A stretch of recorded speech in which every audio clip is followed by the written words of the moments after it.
Hello everyone and welcome to another royal reading.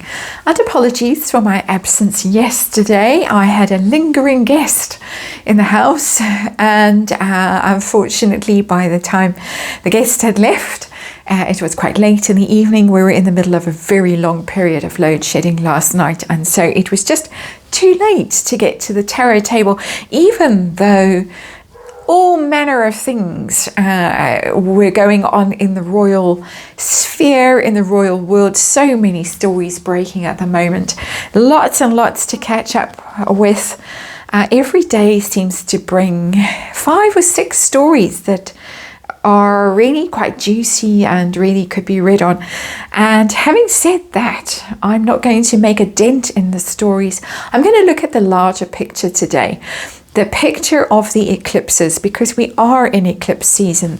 The eclipse season started around the late Queen's birthday and it's going to culminate the day before the coronation, which makes one wonder what the royal astrologers were thinking when they decided to time the coronation for a lunar eclipse at 15 degrees Scorpio, when the king who's about to be crowned is a Scorpio king. All rather terrifying. I haven't looked at the astrology of it very closely. I haven't wanted to colour the reading that I'm going to do with the tarot today. I'm sure lots of you have looked at it, lots of you have things to say about it, and please go ahead and say them in the comments.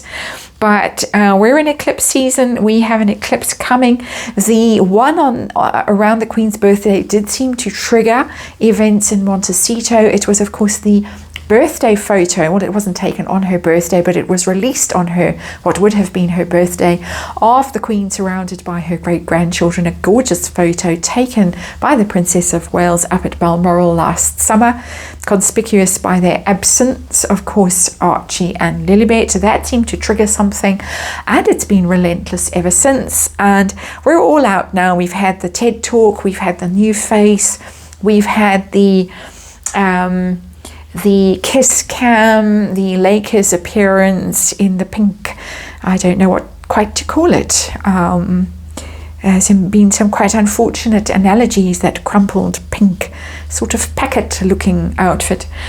She looks very thin, new face, very skinny, allegedly spent hundreds of thousands of dollars on her new image, and yet is not appearing at the coronation. Seems to have triggered her. That's my opinion, of course, and it's been a relentless onslaught, and people are speculating that it's going to get worse and worse and worse as we hurtle towards the coronation. The attempt to dominate the news cycle, to gain all the attention, and people are wondering what she might do. There are rumors that the royal racist is going to be exposed on the eve of the coronation, things like that. So I have, in honor of the occasion and the eclipses and this perhaps desire to dominate, overshadow the coronation, which many people are speculating she wants to do and she will try to do, I have the Disney Villains Tarot deck.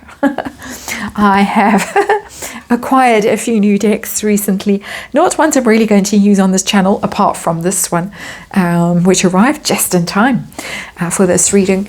But I may in the next few months actually start a different kind of tarot channel. I was thinking about it, wondering quite how to do it. Not stopping this one, not while YouTube will allow me to do it, and while there are juicy topics to read on, royal adjacent topics. Let's remind you, of course, while I shuffle these new cards, that this is the tarot for fun and entertainment. All opinion, all speculation. We read archetypal energy here so we can learn from the archetypes, the royal family. And disclaimer in the box below. I'm going to do a Celtic Cross now. I'm going to look at what Madame in Montecito, or wherever she is. And many people say she's not in Montecito. Beverly Hills, more likely. But wherever Madame is, we're going to look and see what the wife is up to, what she might be plotting, what she might be feeling, what her intentions are. Is she going to try and overshadow the coronation? Is she going to blight the whole thing? Is she going to cast a pall over it? And it's going to be remembered not for the ceremony, the pomp and ceremony, but for Meghan Markle having some sort of dramatic moment or outburst or something. So that's what we're looking at, Celtic Cross with the Disney Villains Tarot. I think they're warmed up. And let's see what they want to tell us. Regular Celtic Cross, nothing fancy. I haven't really repurposed anything here for this reading. See how these cards go. I haven't used them before, so this is all fresh energy on them. These novelty decks do read quite well, I have to say. I have a few of them now. I've got a Halloween one, Nightmare Before Christmas, which is fun to read, but they're very seasonal. Whereas this one I can use whenever I have a villain to read on. And the dog has come to cry at the door. Tell me his a tale of woe. He's fine. He's just talking. It's time of day when he likes to talk. We have got the Six of Cups in reverse. Not surprising as our underlying energy. Six of Cups is about the past, is about family, often is about reconciling with people, revisiting the past, hanging out with old friends, people you share memories with, and it's a 6 in reverse. There it is, telling us not going. She's left out of that. And I'm going to read next short reading on possibly why she was left out. One of the reasons people speculate is she traded the invitation for titles for her children. We'll have a look at that. But anyway, it's left out. She's not reconciling with them. She's not reuniting with them. They are going to be making new memories without her. And because the card is in the reverse, it could be the desire to dominate and blight, cast a shadow over those memories. The Six of Cups in reverse can easily be read that way. So the situation, this Celtic Cross is from Meghan's point of view. The situation, we've got the Knight of Wands in reverse. I think it says it all, really, that card. Having a little tantrum there. The Knight of Wands, a lot of hot air. Almost, I'm getting the feeling, and that is what the Knight of Wands really is, because the Knight of Wands is very dramatic and bursts in on a scene full of enthusiasm. Let's do this, and then gallops away just as quickly. And in reverse can have tantrums, can be difficult, can be quite bad-tempered, kicking and screaming, the Knight of Wands, making drama for the sake of drama. The Knight of Wands also is one of those travel cards. It's often moving home, the Knight of Wands, moving country, traveling long distances, exploring new horizons. That's what our Knight of Wands likes to do. But our Knight of Wands is in reverse. I've got a cat of fluffiness who's arrived to visit while we do this reading. But the Knight of Wands isn't traveling, and the Knight of Wands is having a tantrum, very upset, creating a storm around herself, so that she's noticed. And yeah, that's problematic right there. Tantrum energy. And of course it is just energy, as I boringly say over and over, but have to say over and over for the machine. So crossing, what's crossing her, what's challenging her, what's blocking her, obstructing her? Oh, there she is. Ooh, I'm getting such vibes from this card. The Queen of Wands. There she is. The Disney villain. The evil queen with that apple. And she's in reverse. That is the Queen of Wands. It's the fire sign queen. That's Meghan Markle. Traditionally, she's a fire sign woman. So she's shown up in her own reading. She's shown up. Her blocking card, her obstruction, her challenge is that she's not shining. She's not dominating. She's not the fairest of them all. She's not the fairest of them all. And she's not the center of attention. She wants to be, but she's not. So we have it twice. We have the same energy at the heart of this reading. Kind of, there's two cards really confirming each other. So we have trouble here in fairy tale land, basically, with the Queen of Wands in reverse. We really do. We have escalating rage. Heart palpitations. I'm fine, don't worry. But really, I'm feeling it intensely in my heart chakra, this energy. the kind of energy that I would normally feel if I was very upset about something, very angry, very agitated about something. I'm feeling agitated, and I have personally no reason to feel agitated, at least none that I'm aware of. And we'll touch the tarot table as we say that. What is going on behind the scenes? Plotting, conspiring, brooding over behind the scenes, and that shadow aspect in her subconscious. The Wheel of Fortune is in reverse. The Wheel of Fortune, the spinning wheel. Isn't that clever? The spinning. Things spinning out of control, things not going her way.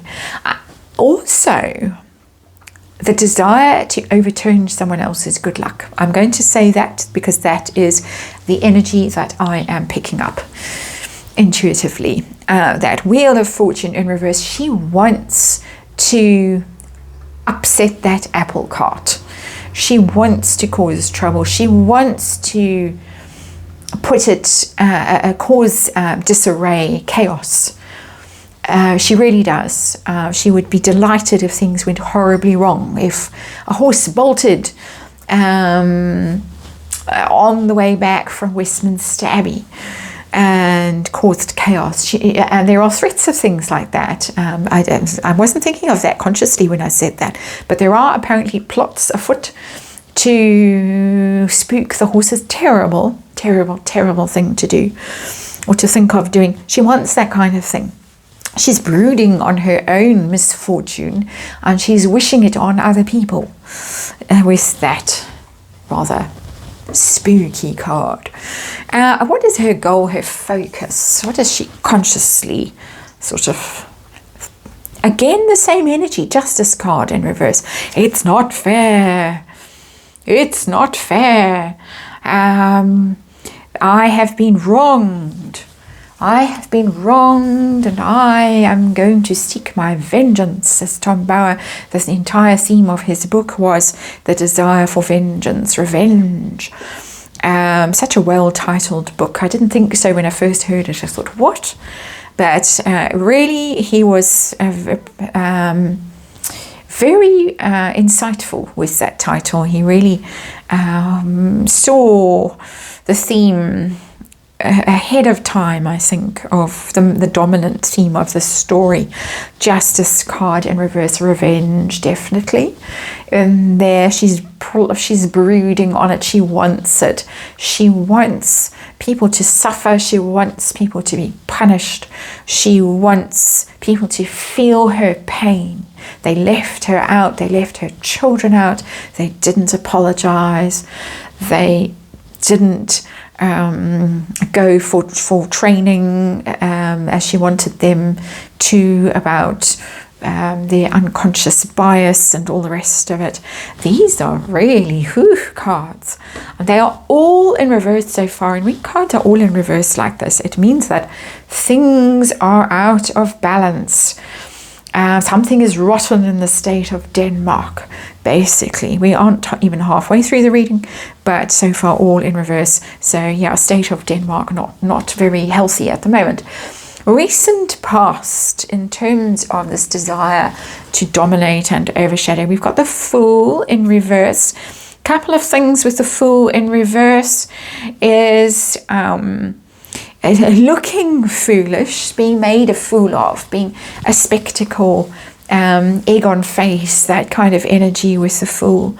So there have been some humiliating moments. Being evicted from Frogmore Cottage springs to mind. There have been other situations that have been quite humiliating recently. Well, for somebody who is so intent on dominating, on being seen to be perfect and spectacular and worshipped, as she seemingly is, that quite difficult for her to deal with when she is being sidelined. She's being forced to play second fiddle and things like that. But the other thing about the Fool is, of course, it's really about new beginnings, fresh starts. The Fool, leap of faith, and no, when it's in reverse, you don't start again. It's been made very clear to Harry and Meghan that they are not getting a second chance in the royal family. They're not getting a fresh start. There is not going to be any reconciliation. No welcome back. They didn't get front row seats. They didn't get any role in the coronation. They've been relegated to 10th row, apparently, allegedly. There is no way back for them. And that has caused distress, and yet another card in the reverse. And so what is coming next? We're just over a week out now. We have very intense energy around in this eclipse season. I'm feeling it. I know the people I'm dealing with are feeling it. There are lots of big decisions that are pending, quite critical ones, life-changing ones, possibly good and bad. A lot of people are very stressed at the moment, waiting for that shoe to drop. And so what is coming towards the royals, coming towards Meghan in terms of eclipses and eclipsing the coronation? What has she got planned? What's going on? The 10 of Wands and the Wicked Witch. And the Wicked Witch, normally the 10 of Wands is about someone being burdened, but it could also be in this context about wishing to pile on the pressure onto the royal family. So two things. She is feeling burdened, she's feeling lonely, she's feeling like this is very difficult. Even though we've seen her glowing with her plastic face and her suspiciously straight hair on the TED Talk intro, and we've seen her gleefully beaming at the camera at the Lakers game a couple of days ago. So we've seen her out looking glowing and radiant and so happy. But 10 of Wands tells me behind the scenes, in reality, very difficult. She's struggling. She's really struggling, but also she wants the royals to struggle. She's going to be piling pressure on them, piling it on with that 10 of Wands. You can see that conspiratorial sort of smirk there with that witch. She's gloating, she's plotting. She is definitely conspiring according to the energy, and it's tarot, and remember, it's just for fun and entertainment, and it's archetypal. Villains are archetypal of all things. So you're piling on that pressure with that. The Justice card in reverse, the Wheel of Fortune in reverse, the Fool in reverse, the Knight and the Queen of Wands in reverse, wanting to cause maximum damage in terms of PR. Wands are PR. So stories are going to keep coming out, attacking the royals, sort of passive aggressive stories, I speculate. And it's interesting that this is the first card that's come out upright. That tells me it's active energy, doing energy. It's on the surface energy. We're going to see it. We're going to know all about it. The royals are going to know all about it as well. The ones she has in her sights, the King and Queen and the Prince and Princess of Wales, those are the ones she really has it in for right now. And I don't have to say allegedly, it's pretty obvious from the attack pieces in the press at the moment and from what she herself has said, and Harry as well. Her attitude to the coronation, is she feeling vengeful? Well, we've seen it that she is, but let's see what the tarot wants to tell us, universe wants to tell us directly. What's her attitude towards the coronation? Two of Swords. Two of Swords. There was doubt around this. There was conflict, mental conflict about it. She really didn't know whether to go or not. And I saw that in the readings that I did over the past a few months, checking in every now and then on the energy, the will they, won't they kind of readings. And she really was very conflicted about it, and she's still conflicted about it. I think that still in her mind, last minute might just arrive at the door. In her Dior dress that she had, her gown, that allegedly she had ordered, commissioned from them. And Two of Swords is, when it's upright, is indecision. At a crossroads. Do I trash it or do I turn up? Still there in the energy. I doubt she's going to turn up. But the thought is still in her mind that she could just arrive. I mean, imagine the scene. If they're all sitting there and the Archbishop is doing whatever the Archbishop is doing, And there's banging at the door. There's been banging at the door before at a coronation. It could happen again, but she's conflicted. She doesn't know. She really doesn't know how to feel about it. And to me, that's a sign of somebody who spends their life trying to live according to a narrative and not really living according to their own truth. She talks about her own truth a lot, but I don't think she really knows what that is. This is my speculation and my assessment of her personality, my very unprofessional assessment of her personality, that she's never really discovered who she is and what she wants and what she believes.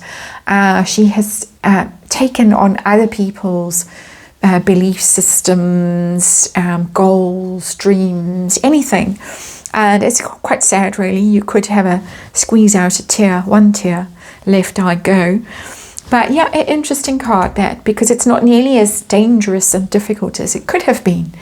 It's more, I don't know what to think. What pressure is she under? We've got the Netflix thing. We've got Harry might stay with the royals. What pressure is she under right now? Knight of Cups in reverse. That is William. She has failed signally to charm the Knight of Cups, to woo him, to get him on sides. And equally, she's failed to damage him. She's going all out now to damage. With the rumours that go around that many people speculate come directly from her or from sources very close to her and Harry, let's not forget.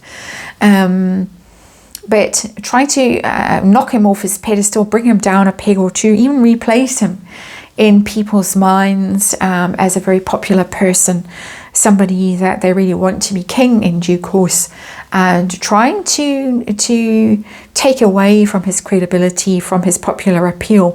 That is, so again, two things with that card, wanting to knock him down, tarnish his reputation, but also at some level wanting to be popular, wanting him to like her, wanting him to be in her thrall, as Harry was and possibly still is to a certain extent. She hasn't succeeded in either of those goals.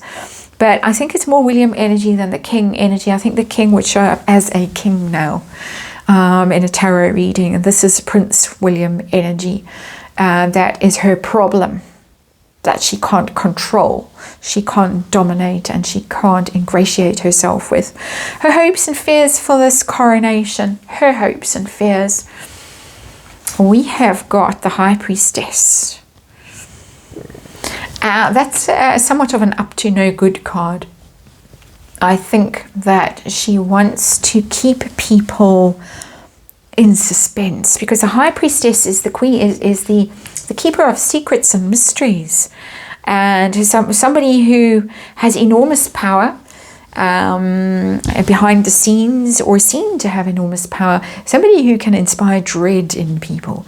And I think that's what she wants to do. I think she wants to intimidate and frighten people, and so that they're on tenterhooks. What's she going to do? You never know with the High Priestess. You literally don't know what the High Priestess is going to do, say, where she's going to show up, how she's going to affect things, because the High Priestess has enormous power, magical power. And we know that Meghan likes to dabble in things like that. She's very much in the power of creative visualization and vision boards, and more than that, one could speculate. And I have looked into things like that in readings in the past, and yes, she does seem to dabble in trying to influence outcomes of situations through magic. Let's say it out loud. We are in Disney World here, after all. Let's remind the machine. But anyway, so yeah, I think there is trying to mind games, High Priestess, mind games with people. That's her hope, that she can frighten them. And we know that 10 of Wands is coming everyone's way over the next week or so. Increased pressure, increased negative PR. It's going to get more and more difficult. Ultimately, her impact on the coronation, what is it going to be when we look back at it? when we've got through this eclipse season and the king is safely crowned, as we hope he is, and it's all done and dusted and everyone's gone safely home, we're going to look back. What is her achievement going to be, her impact going to be on the coronation? And we've got the Five of Wands. It's a Five of Wands in reverse. So she is going to cause trouble, conflict. It's not big trouble. It's not Ten of Swords. It's not the devil. It's not Nine of Swords. It's not the Tower. It's not death. It's the Five of Wands. It's minor arcana. It's conflict. It's trouble.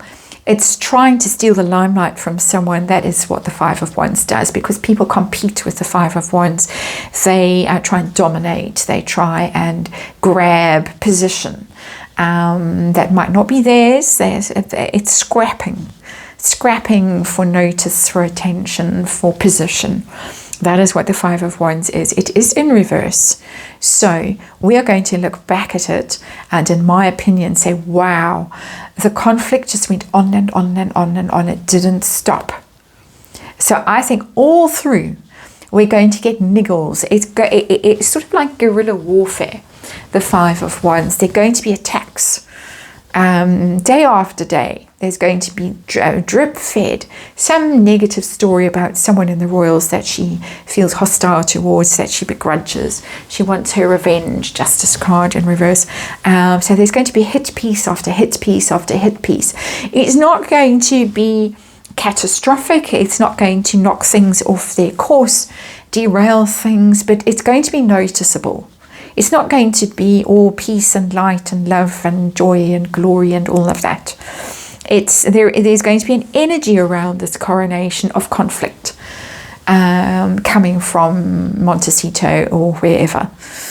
Unfortunately, yeah, this is the energy is there, the toxicity is there, the anger is there, the resentment is there, of being left out, of not being the center of attention. The desire to cause trouble is there in the energy that I am picking up, that I am reading. And really it's all boils down to being left out by her own choice, of course. But it seems difficult for those two to realize that their own actions have consequences. Interesting. That's your reading. Thanks for watching, and I hope you enjoyed this new tarot deck. I certainly enjoyed reading with it, and I'll see you on the next one.